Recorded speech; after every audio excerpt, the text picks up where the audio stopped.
And welcome to my dear students. बच्चों, आज हम इस वीडियो लेक्चर में एनसीईआरटी एक्सरसाइज के क्वेश्चन जो है डिस्कस करने जा रहे हैं। राइट, एनसीईआरटी एक्सरसाइज के क्वेश्चंस। तो स्टार्ट करते हैं क्वेश्चन 3.14 से।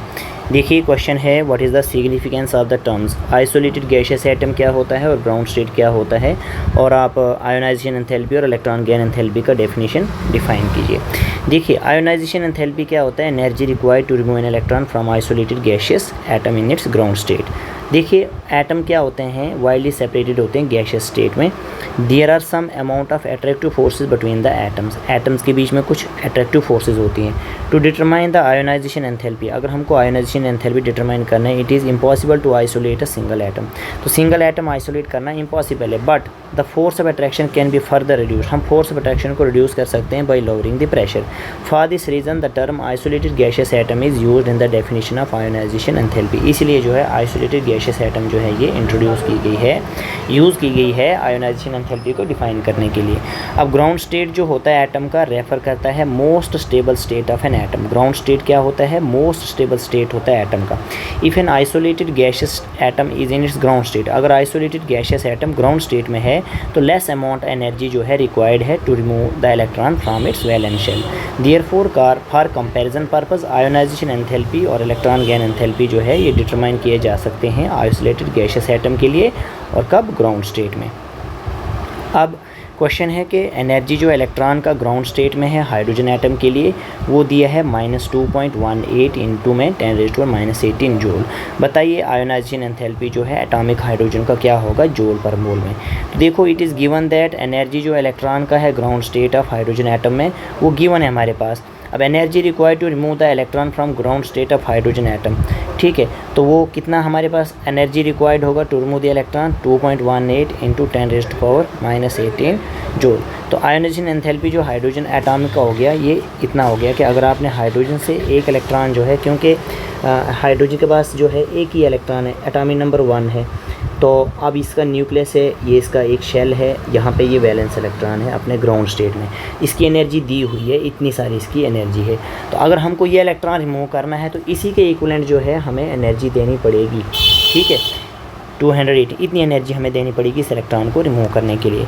तो आयोनाइजेशन एंथैल्पी जो एटॉमिक हाइड्रोजन की है वो हमारे पास इन टर्म्स ऑफ जूल पर मोल अगर हमको बताएं तो हमें 1 मोल का वैल्यू यहाँ पे रखना पड़ेगा, इस वैल्यू को 1 मोल के साथ मल्टीप्लाई करना पड़ेगा। तो ये हमारे पास जो है जूल पर मोल में वैल्यू आ जाएगी 1.31 मल्टीप्लाई 10⁻⁶, ठीक है, क्योंकि हमें जो है जूल पर मोल में पूछा गया है। तो आपको जूल्स में एनर्जी दी थी, आपको जूल पर मोल पूछा है, तो जो भी आपके पास एनर्जी आ रहा है जूल्स में उसको 1 मोल से मल्टीप्लाई करके आंसर आ जाएगा। राइट, अब देखिए 3.16 जो क्वेश्चन है, ठीक है, इसमें अगर हम देखें तो क्वेश्चन क्या पूछा है कि ये सेकंड पीरियड एलिमेंट्स हैं, एक्चुअल आयोनाइजेशन एंथैल्पी जो है बताइए क्या होगा। देखिए, हमने आपको कहा था कि जनरल ट्रेंड तो फॉलो होता है लेकिन एक्सेप्शंस आ जाते हैं। नाइट्रोजन ऑक्सीजन की जगह ले लेता है और बेरिलियम बोरान की जगह ले लेता है, तो बोरान यहाँ पे आ जाता है और ऑक्सीजन यहाँ पे आ जाता है, ठीक है, ये हमें कहा गया है। और ये कहा है कि बेरिलियम का आयोनाइजेशन एनर्जी क्यों ज़्यादा है बोरान से, ऑक्सीजन का क्यों कम है नाइट्रोजन और फ्लोरीन से, ठीक है। तो हमने ये क्वेश्चंस आपको क्लास में भी ही डिस्कस किए हुए हैं, ठीक है। तो फिर एक बार आपको बता देते हैं कि during the process of ionization electron to be removed from beryllium atom is a 2s electron, ठीक है। जब आप बेरिलियम की बात करते हैं 1s2 2s2 तो आपने s से इलेक्ट्रॉन रिमूव करना है। जब आप बोरान की बात करते हैं तो 1s2 2s2 2p1 आपने p से इलेक्ट्रॉन रिमूव करना है। देखिए, s से इलेक्ट्रॉन रिमूव करना डिफ़िकल्ट है, p से इलेक्ट्रॉन रिमूव करना ईजी है, राइट। तो now 2s electrons are more strongly attach to nucleus, ठीक, देन 2p, ये न्यूक्लियस के ज़्यादा नज़दीक होता है then p। Therefore more energy is required to remove 2s electron of beryllium than that required to remove 2p electron of boron, hence beryllium has higher ionization energy than boron। अब बात आ रही है nitrogen की। हम यहाँ पे nitrogen का electronic configuration लिख रहे हैं 1s2 2s2 2p3, ये तो हाफ फील्ड है, ज़्यादा स्टेबल है। फ्लोरीन की बात करते हैं 1s2 2s2 2p5, ओके। और ऑक्सीजन की बात करते हैं 1s2 2s2 2p4, राइट। अब हम आयोनाइजेशन एनर्जी की बात कर रहे हैं। अगर ये एक इलेक्ट्रॉन गेन कर लेगा तो 2p5 बनेगा, फिर भी जो है ज़्यादा स्टेबल नहीं बन रहा है। ये तो ऑलरेडी स्टेबल है, ये नहीं चाहेगा इलेक्ट्रॉन जो है लूज़ करना। अब इसकी बात करें, अगर ये एक इलेक्ट्रॉन जो है, ठीक है, आयोनाइजेशन एनर्जी तो हम लूज़ की बात कर रहे हैं, इसलिए गेन की बात नहीं। अगर ये लूज़ करेगा तो ये p3 बनेगा, स्टेबिलिटी की तरफ आएगा। अगर जो है फ्लोरीन जो है ये लूज़ करना चाहे तो ये p4 बनेगा, राइट। अगर ये गेन करना चाहे तो गेन करके ये p6 बनेगा, राइट। तो यहाँ की तरफ जाके ये स्टेबल होगा, यहाँ की तरफ जाके अनस्टेबल होगा। अब अगर ऑक्सीजन है तो ये लूज़ करके p3 बनना चाहता है, ठीक है, या फिर इसको 2 इलेक्ट्रॉन चाहिए, तब जाके ये स्टेबल की तरफ आएगा। तो देखिए अब ऑक्सीजन जो है इसका कम है फ्लोरीन से भी और नाइट्रोजन से भी। नाइट्रोजन से तो कम है, लेकिन फ्लोरीन से क्यों कम है, इस बात को समझते हैं, ठीक है। आयोनाइजेशन एनर्जी की बात हो रही है कि इलेक्ट्रॉन लूज़ करना है। तो देखिए ये जब इलेक्ट्रॉन लूज़ करेगा तो स्टेबल इलेक्ट्रॉनिक कन्फिग्रेशन बनेगा, ठीक है, स्टेबल। तो कम एनर्जी चाहिए यहाँ से इलेक्ट्रॉन हमें रिमूव करने के लिए। फ्लोरीन से इलेक्ट्रॉन रिमूव करने के लिए हमको क्या चाहिए, ज़्यादा एनर्जी चाहिए। क्यों चाहिए, क्योंकि एक तो ये क्या है, इसका न्यूक्लियर चार्ज ज़्यादा है, तो ये ज़्यादा जो है यहाँ पे इलेक्ट्रॉन को बाउंड करके रखेगा अपनी तरफ, ठीक है, इसलिए इसका क्या है, हाई है, और ऑक्सीजन का लो है। तो देखिए नाइट्रोजन में 3 2p इलेक्ट्रॉन है डिफरेंट ऑर्बिटल्स में, तो ऑक्सीजन में जो है 4 2p इलेक्ट्रॉन है, occupy the same 2p orbital. This results increased electron repulsion in oxygen atom, ठीक है। ऑक्सीजन एटम में क्या होगा, इलेक्ट्रॉन रिपल्शन होगा यहाँ पे। As a result the energy required to remove the 4th 2p electron from oxygen is less, ठीक है, क्योंकि ये चाहेगा इलेक्ट्रॉन रिमूव करना, तो हमें क्या है यहाँ पे कम एनर्जी रिक्वायर्ड है as compare to the 3 2p electron from nitrogen, इसलिए ऑक्सीजन का कम है नाइट्रोजन से। अब फ्लोरीन के साथ देखिए, फ्लोरीन जो है इसमें एक इलेक्ट्रॉन है और एक प्रोटॉन है ज़्यादा, किससे, ऑक्सीजन से। तो as the electron is being added to the same shell, increase in nuclear attraction, ठीक है, is more than the increase in electronic repulsion. तो क्या है यहाँ पे, अट्रैक्शन ज़्यादा है एज़ कम्पेयर टू रिपल्शन, किस में, न्यूक्लियस और वैलेंस इलेक्ट्रॉन में। तो वैलेंस इलेक्ट्रॉन जो फ्लोरीन का है वो ज़्यादा न्यूक्लियर चार्ज जो है एक्सपीरियंस कर रहा है, ठीक है, एज़ कम्पेयर टू ऑक्सीजन, इसीलिए ज़्यादा एनर्जी चाहिए फ्लोरीन के एटम को अगर इसने वैलेंस इलेक्ट्रॉन को रिमूव करना है, इसीलिए इसका जो आयोनाइजेशन एनर्जी है वो ज़्यादा है, किससे, ऑक्सीजन से। ऑक्सीजन का क्या है, कम है। इंपॉर्टेंट क्वेश्चन है ये। How would you explain the fact that first ionization enthalpy जो सोडियम का है वो कम है और मैग्नीशियम से, और सेकंड आयोनाइजेशन एंथैल्पी जो है वो हायर है, किससे, मैग्नीशियम से। तो ये कंसेप्चुअल क्वेश्चंस हैं, इनको ध्यान से समझिए और सुनिएगा। देखिए हम बात कर रहे हैं कि फर्स्ट आयोनाइजेशन एंथैल्पी किसका, सोडियम का और मैग्नीशियम का। आप देख सकते हैं सोडियम है और मैग्नीशियम है, एटॉमिक नंबर 11 है, एटॉमिक नंबर 12 है। लिखिए इलेक्ट्रॉनिक कन्फिग्रेशन, 1s2 है, 2s2 है, 2p6 है और 3s1 है। ये सेम होगा 1s2, 2s में 2, 2p में 6 और 3s2। अब देखिए ये इलेक्ट्रॉनिक कन्फिग्रेशन क्या है, हमारे पास स्टेबल है, ठीक है।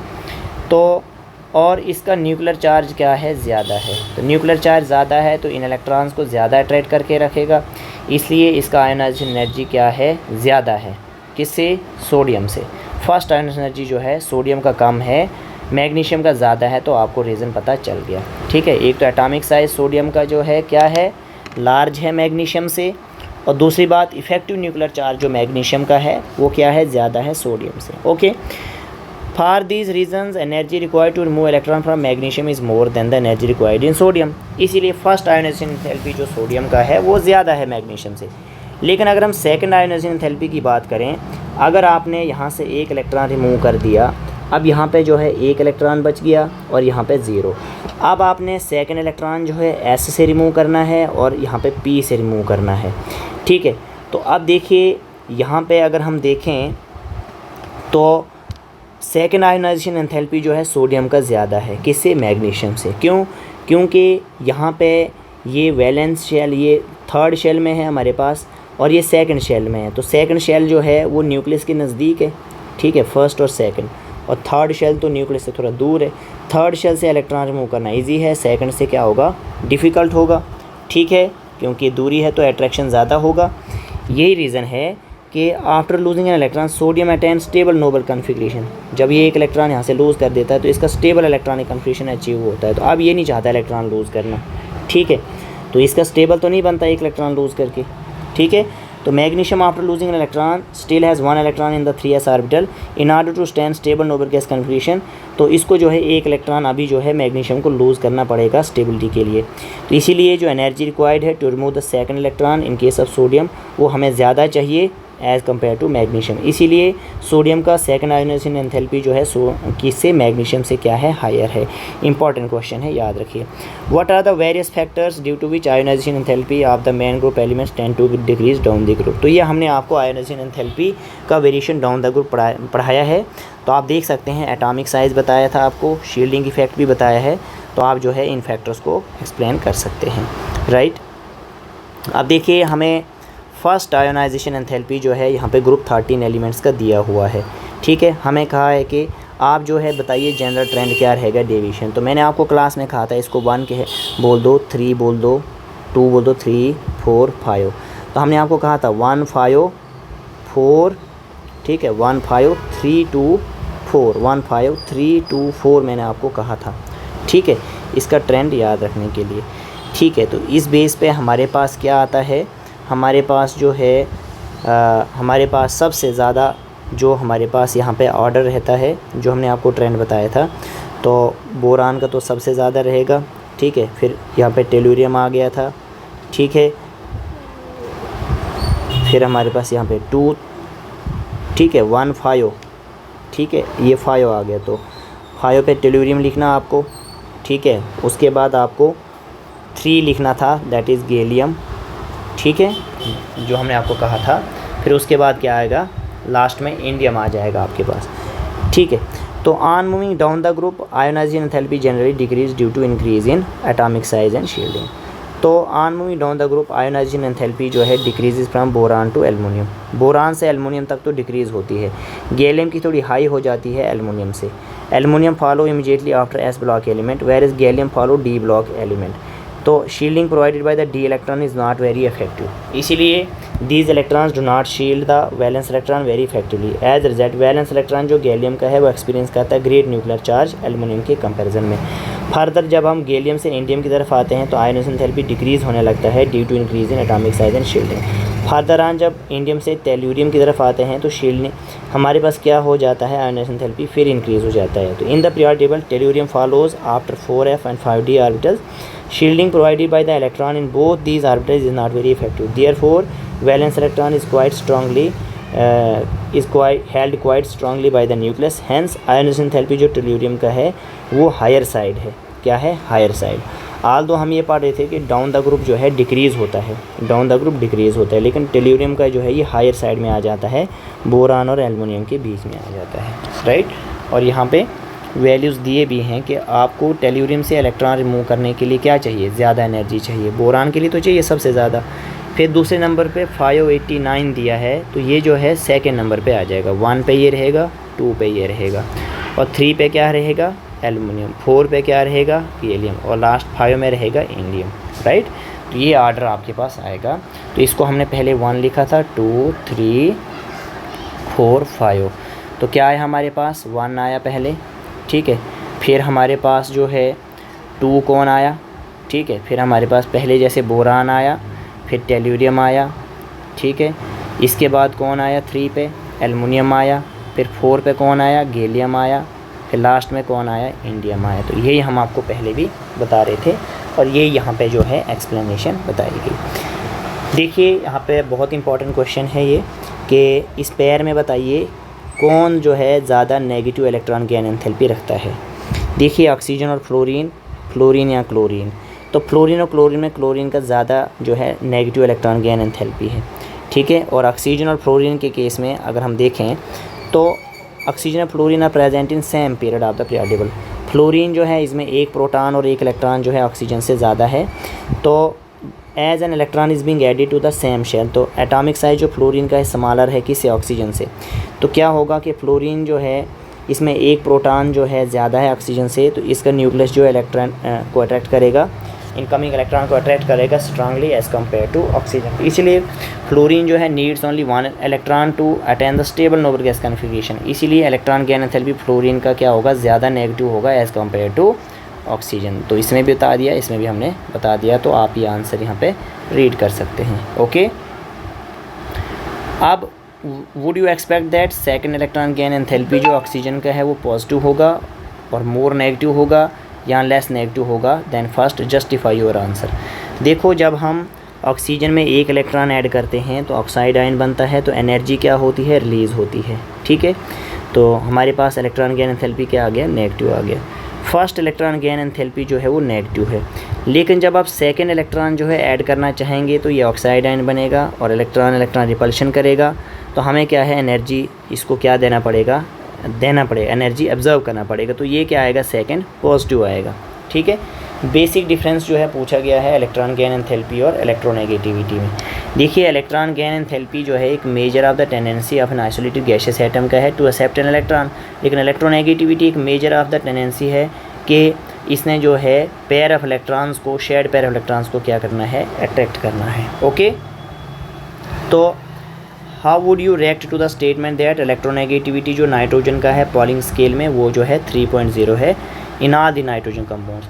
इलेक्ट्रोनेगेटिविटी जो एलिमेंट का है, ठीक है, वो एक वेरिएबल प्रॉपर्टी है क्योंकि डिपेंड करता है कि कौन एलिमेंट किसके साथ कंबाइन है।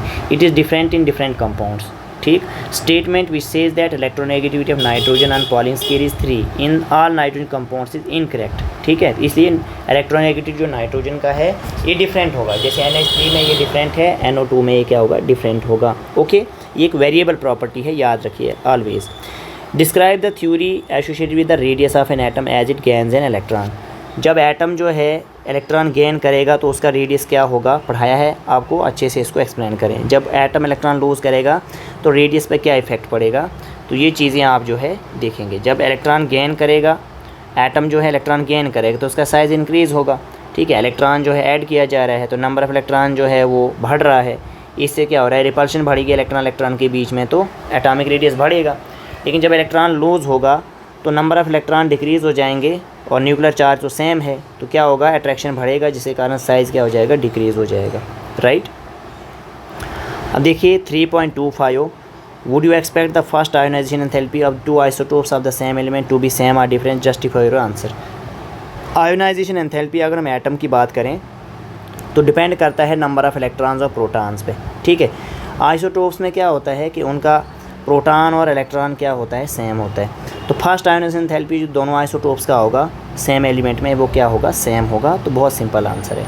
अब मेटल और नॉन मेटल में क्या डिफरेंस है, तो ये आप जो है बखूबी जानते हैं कि मेटल जो है इलेक्ट्रॉन इजीली लूज़ करते हैं, नॉन मेटल जो है लूज़ नहीं करना चाहते।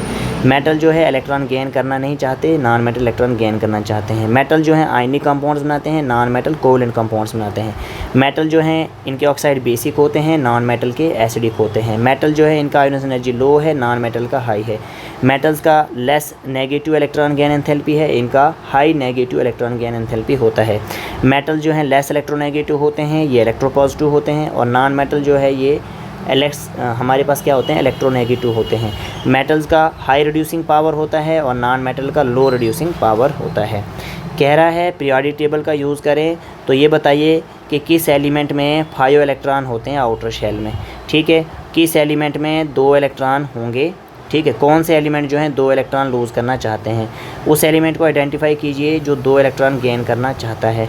Identify the group having metal, non metal and liquid as well as gas at the room temperature. ठीक है, तो देखिए इलेक्ट्रॉनिक कॉन्फ़िगरेशन जब एलिमेंट का लिखेंगे तो 5 इलेक्ट्रॉन आउटरमोस्ट शेल में किसका आएगा, 17th ग्रुप का। ठीक है, अब 2 इलेक्ट्रॉन वैलेंस इलेक्ट्रॉन जो लूज़ करना चाहेगा, तो जैसे हमारे पास ग्रुप 2 के एलिमेंट्स हैं। ठीक है, ये 2 इलेक्ट्रॉन लूज़ करके स्टेबल इलेक्ट्रॉनिक कन्फिगरेशन अचीव करते हैं। अब जो 2 इलेक्ट्रॉन गेन करना चाहेंगे तो वो हमारे पास ग्रुप 16 के एलिमेंट्स हैं ऑक्सीजन फैमिली के।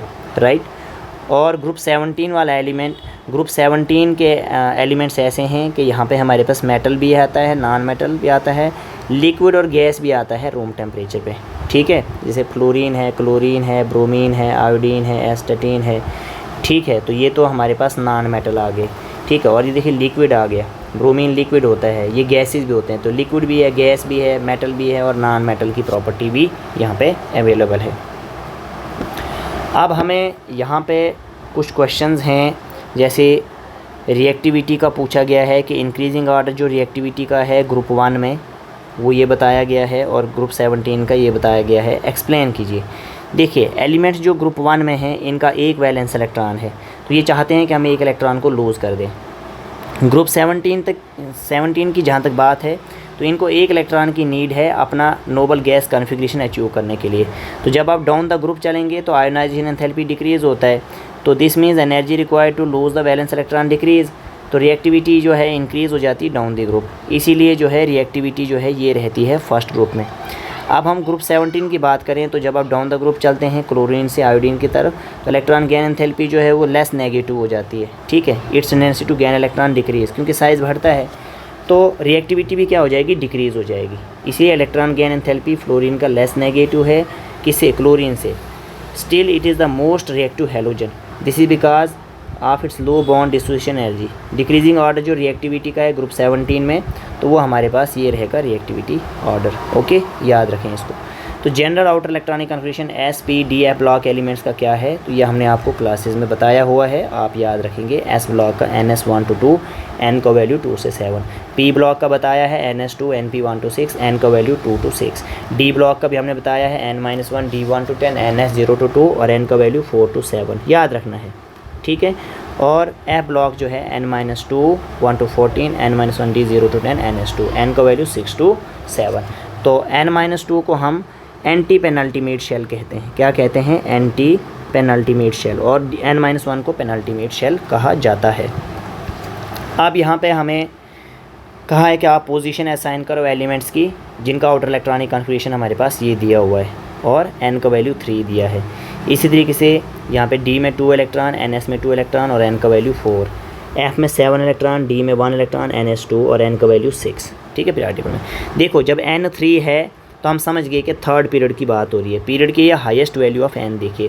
तो P ब्लॉक एलिमेंट जब ये है, क्योंकि P में इलेक्ट्रॉन आ रहा है तो लास्ट इलेक्ट्रॉन ऑक्यूपाइज कर रहा है P ऑर्बिटल। देयरफॉर जब P में 4 इलेक्ट्रॉन होंगे P ऑर्बिटल में तो कॉरस्पॉन्डिंग ग्रुप जो एलिमेंट का होगा हम देखेंगे वो कौन सा आएगा, वो हमारे पास ग्रुप 16 आएगा, ठीक है। क्योंकि 2 तो हमारे पास S के आगे, तो 10 हमारे पास D के आगे, और हमारे पास 4 जो है यहाँ पे ये आ रहा है, तो ये क्या आ गया, 16th ग्रुप आ गया हमारे पास। तो आपको ग्रुप बताना था, ठीक है, तो ये 16th ग्रुप में जो है आ जाएगा हमारे पास, ठीक है। तो कॉरस्पॉन्डिंग ग्रुप क्या आ गया, 16, ठीक है। और आप अगर यहाँ पे देखें तो ये क्या आ जाएगा हमारे पास, जैसे element belonging to third period and 16th group of the period table, वो एलिमेंट क्या आ जाएगा, सल्फ़र आ जाएगा। क्या आ जाएगा, सल्फ़र, जहाँ पे N का वैल्यू 3 दिया होगा। ऑक्सीजन के लिए N का वैल्यू 2 आना था। तो इस तरीके से हम जो है ये क्वेश्चन जो है देख सकते हैं, राइट। अब देखिए ये डेटा दिया है 3.1, ये first ionization enthalpy, second ionization enthalpy जो है किलो जूल पर मोल में दिया हुआ है, और इलेक्ट्रॉन गेन एंथैल्पी भी कुछ एलिमेंट्स का दिया हुआ है। ये देखिए फर्स्ट आयोनाइजेशन एंथैल्पी, ये भी सेकंड आयोनाइजेशन एंथैल्पी, ठीक है, और इलेक्ट्रॉन गेन एंथैल्पी हमें दिया हुआ है। तो हमें कहा है which of the above elements is likely to be, least reactive element कौन है, मोस्ट रिएक्टिव एलिमेंट कौन है, मोस्ट रिएक्टिव नॉन मेटल कौन है, लीस्ट रिएक्टिव नॉन मेटल कौन है। वो मेटल बताइए जो स्टेबल बाइनरी हैलाइड्स बनाता है जिसका फॉर्मूला MX2 होगा, और मेटल बताइए जो हमारे पास स्टेबल कोवेलेंट हैलाइड बनाता है जिसका फॉर्मूला MX होगा, ठीक है। तो एलिमेंट 5, ठीक है, एलिमेंट 5 जो है is likely to be the least reactive metal, ठीक है। 5 मतलब ये इसने यहाँ पे बताया है, ठीक है, लीस्ट रिएक्टिव, ठीक है, क्योंकि बहुत ज़्यादा आयोनाइजेशन एनर्जी जो है रिक्वायर्ड है इलेक्ट्रॉन को रिमूव करने के लिए, ठीक है, और इसका इलेक्ट्रॉन गेन एंथैल्पी क्या आ रहा है, पॉजिटिव आ रहा है, ठीक है। तो ये क्या होगा हमारे पास, लीस्ट रिएक्टिव होगा, ओके, क्योंकि हाईएस्ट फर्स्ट आयोनाइजेशन एंथैल्पी है और पॉजिटिव इसका इलेक्ट्रॉन गेन एंथैल्पी है, इसीलिए ये लीस्ट रिएक्टिव होगा। अब जो सेकंड है, ये फर्स्ट सेकंड थर्ड एलिमेंट इसने कहा है, तो एलिमेंट जो हमारे सेकंड दिए हैं ये मोस्ट रिएक्टिव होंगे क्योंकि इनका आयोनाइजेशन एंथैल्पी बहुत कम है और इनका लो नेगेटिव इलेक्ट्रॉन गेन एंथैल्पी है। इसी तरीके से हम देखेंगे एलिमेंट थर्ड में जो रो में है कि मोस्ट रिएक्टिव नॉन मेटल, ठीक है, क्यों, फर्स्ट आयोनाइजेशन एंथैल्पी जिसका क्या होगा हमारे पास, हाई होगा तो वो मोस्ट रिएक्टिव होगा, और नेगेटिव इलेक्ट्रॉन गेन एंथैल्पी जिसका हाईएस्ट होगा तो वो भी क्या होगा, ज़्यादा रिएक्टिव होगा, ठीक है। तो इस तरीके से हम जो है ये आंसर्स दे सकते हैं। तो इस तरह से ये क्वेश्चन सॉल्व करना है। अब नेक्स्ट क्वेश्चन अगर हम देखें तो हमको फॉर्मूले जो हैं प्रेडिक्ट करने हैं स्टेबल बाइनरी कंपाउंड्स के, ठीक है। लिथियम का ऑक्सीजन के साथ तो लिथियम ऑक्साइड बनेगा, ठीक है। उसके बाद मैग्नीशियम नाइट्राइड, एल्युमिनियम आयोडाइड, ठीक है। सिलिकॉन ऑक्साइड, फास्फोरस फ्लोराइड बनेगा PF3 या PF5। एलिमेंट 71 और फ्लोरीन F हमको बताना है। तो एटॉमिक नंबर 71 ल्यूटीनियम का होता है, ठीक है, ल्यूटीनियम। और हमारे पास जो है इसका वैलेंसी 3 होता है। और फ्लोरीन इसके साथ इसका कंपाउंड बनेगा LuF3, ठीक है, LuF3, ठीक है। तो क्योंकि ये ल्यूटीनियम है Lu और ये फ्लोरीन है तो इसका वैलेंसी 3 होता है, इसलिए इसके साथ 3 फ्लोरीन आना कंपलसरी है। ओके, अब देखिए मॉडर्न पीरियोडिक टेबल में हमने पीरियड का वैल्यू जो इंडिकेट करता है, period indicates the value of principal quantum number, इसका हमारे पास आंसर रहेगा। ओके, तो ये हमें पूछा है कि जो मॉडर्न पीरियोडिक टेबल है कौन सा स्टेटमेंट इनकरेक्ट है। तो आप खुद देख लीजिएगा, हमने मॉडर्न पीरियोडिक टेबल जो है अच्छे से रीड आउट किया हुआ है। डाउट होगा तो पूछ सकते हैं आप, आंसर यहाँ पे लिखा हुआ है। अब हमारे पास ये है कि anything that influence the valence electron will affect the chemistry of the element, which of the following factor does not affect the valence shell. Valence shell पे कौन सा फैक्टर जो है अफेक्ट नहीं करता है। तो न्यूक्लियर मास और सारे फैक्टर्स अफेक्ट करते हैं। Nuclear mass does not affect the valence electron, ठीक है। अब देखिए जो हमारे पास आइसो इलेक्ट्रॉनिक स्पीशीज़ हैं ये, तो इनको किससे इफेक्ट पड़ेगा, न्यूक्लियर चार्ज से, प्रिंसिपल क्वांटम नंबर से, इलेक्ट्रॉन रिपल्शन से, या none of the factors because their size is same. तो size of isoelectronic species increase करता है with the decrease in the nuclear charge. For example order जो increasing nuclear charge का है वो कैसे रहेगा हमारे पास, सबसे ज़्यादा जो हमारे पास न्यूक्लियर चार्ज है वो किसका है, सोडियम का, ठीक है। उससे कम नियान का, उससे कम फ्लोरीन का, ठीक है। तो न्यूक्लियर चार्ज का ऑर्डर ये है। अब जिसका न्यूक्लियर चार्ज ज़्यादा होगा तो उसका क्या हो जाएगा हमारे पास, उसका साइज़ कम हो जाएगा, अट्रैक्शन ज़्यादा। तो इसलिए इंक्रीजिंग साइज़ अगर हम देखें तो साइज़ का ऑर्डर क्या रहेगा, ये रहेगा, ठीक है। F- का साइज़ ज़्यादा रहेगा एज़ कम्पेयर टू Na+, ठीक है। तो आयोनाइजेशन एंथैल्पी के बारे में इनकरेक्ट स्टेटमेंट आपको बताना है। तो इस 4 ऑप्शंस में से आपने एक स्टेटमेंट जो है सिलेक्ट करना है जो इनकरेक्ट है, राइट। तो आप इसे खुद रीड करेंगे। ओके, अब ये क्वेश्चन भी इंपॉर्टेंट है, आपने मेटालिक करैक्टर बताना है किसका ज़्यादा होगा, तो एक ऑप्शन में से आपने सेलेक्ट करना है। ओके, तो आप देखेंगे मेटालिक करैक्टर जो है वो डिक्रीज़ होता है लेफ़्ट टू राइट, पहले ही बताया है। तो मैग्नीशियम जो है ये ज़्यादा होगा किससे, एल्युमिनियम से। मेटालिक करैक्टर जो है डाउन द ग्रुप इंक्रीज़ होता है, तो एल्युमिनियम और बोरान में जो है एल्युमिनियम का ज़्यादा होगा। अब इस सब को कंसिडर रखते हुए तो हमारे पास ओवरऑल ऑर्डर जो है ये बनेगा कि ज़्यादा मेटालिक पोटाशियम है और ऐसे उससे कम मैग्नीशियम, फिर एल्युमिनियम, फिर बोरान, ये रहेगा ऑर्डर। अब हमने यहाँ पे ये एलिमेंट्स दिए हुए हैं तो हमने इनका करेक्ट ऑर्डर जो है बताना है नॉन मेटालिक। तो नॉन मेटालिक करैक्टर जो है वो लेफ़्ट टू राइट क्या होता है, इंक्रीज़ होता है, तो डिक्रीज़ करता है। तो डिक्रीजिंग ऑर्डर जो नॉन मेटालिक करैक्टर का रहेगा वो इस फॉर्म में रहेगा। ओके, तो ये आंसर भी आप जो है यहाँ पे देख सकते हैं। तो इस वीडियो लेक्चर में हम जो है यहीं तक जो है 39 तक जो है क्वेश्चंस रखते हैं। तो नेक्स्ट वीडियो लेक्चर में एक ही क्वेश्चन है तो इसे भी हम डिस्कस कर ही लेते हैं, एक क्वेश्चन क्यों जो है अलग से रख लें। देखिए, considering the elements fluorine, chlorine, oxygen, nitrogen, correct order बताना हमने केमिकल रिएक्टिविटी का in terms of oxidizing power. तो ये हमारे पास ऑप्शंस दिए हुए हैं। तो देखो, ऑक्सीडाइजिंग करैक्टर में याद रखना है कि ऑक्सीडाइजिंग करैक्टर जो होता है एलिमेंट्स का वो लेफ़्ट टू राइट जो है इंक्रीज़ करता है। तो जब हम thus we get the decreasing order of oxidizing power, तो इसलिए जब लेफ़्ट टू राइट इंक्रीज़ कर रहा है तो ऑर्डर हमारे पास ये रहेगा। अगेन ऑक्सीडाइजिंग करैक्टर जो एलिमेंट्स का है डाउन द ग्रुप क्या होता है, डिक्रीज़ होता है। तो फिर फ्लोरीन का ज़्यादा होगा और क्लोरीन का कम होगा, और ऑक्सीजन का ज़्यादा होगा, क्लोरीन का कम होगा। तो इन दोनों इफेक्ट्स को ध्यान में रखते हुए जो ऑर्डर रहेगा केमिकल रिएक्टिविटी का in terms of oxidizing property, तो वो रहेगा फ्लोरीन का सबसे ज़्यादा, फिर उससे कम ऑक्सीजन, क्लोरीन और नाइट्रोजन। ठीक है, तो हमने आपको यहाँ पे सब एनसीईआरटी एक्सरसाइज के क्वेश्चन जो है इनके विद सॉल्यूशन जो है बताए हैं। ठीक है, इस वीडियो लेक्चर को मैं यहीं पे स्टॉप करता हूँ। Okay, thank you.